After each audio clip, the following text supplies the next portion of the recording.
I was quite surprised to see that The Monkey's Uncle has a relatively low overall rating on IMDb because this is a pretty good film. I've actually seen this twice.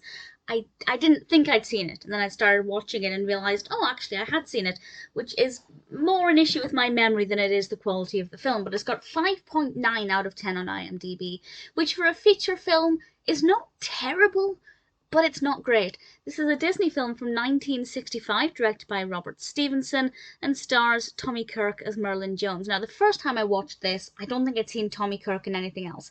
I've now seen him in quite a few films, so I was really keen to see what he was like as this character.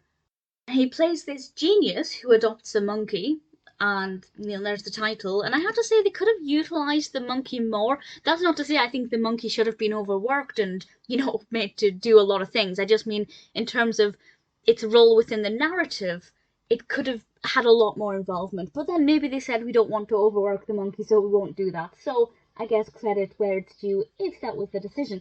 But he is tasked. Merlin Jones is the character, and he's tasked with creating this man-powered flying machine, and if he is able to do it, the school will receive some money, which will basically save the school and the football team. But can he do it? And honestly, even though I'd seen this before, it's been a long time, I couldn't really remember the outcome. So there is this excitement of, will he do it? Will they be able to get it off the ground? The character they choose to go in the flying machine I thought was brilliant. I just thought he was fabulous. He was obviously very apprehensive and just a really enjoyable character. But obviously Jones is the main focus.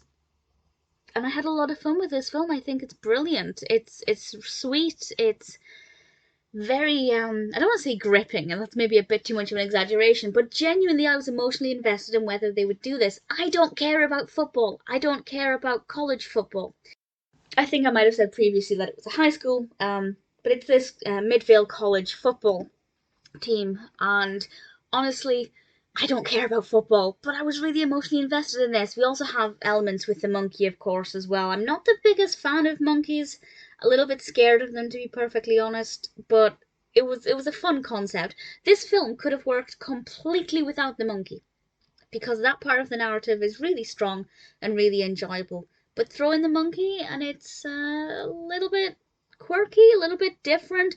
Definitely helps to give Jones a much more eccentric personality that I think works quite well. So I have to say it's not an amazing film in terms of the balance between the monkey story and the man-powered flying machine, but it still worked. It worked really well, and I really enjoyed it. That's not to say it's my all-time film or even my all-time film from 1965. Probably not even my favourite Disney from 1965. But I'm still surprised by that quite low rating. If you haven't seen it, check it out and let me know what you think, because personally, having seen it twice now, I can say that I really enjoyed it. It's got a fun narrative that I was emotionally invested in. It's not perfect, but it's definitely better than 5.9. And Tommy Kirk did a great job with Jones as a character. Really enjoyed it.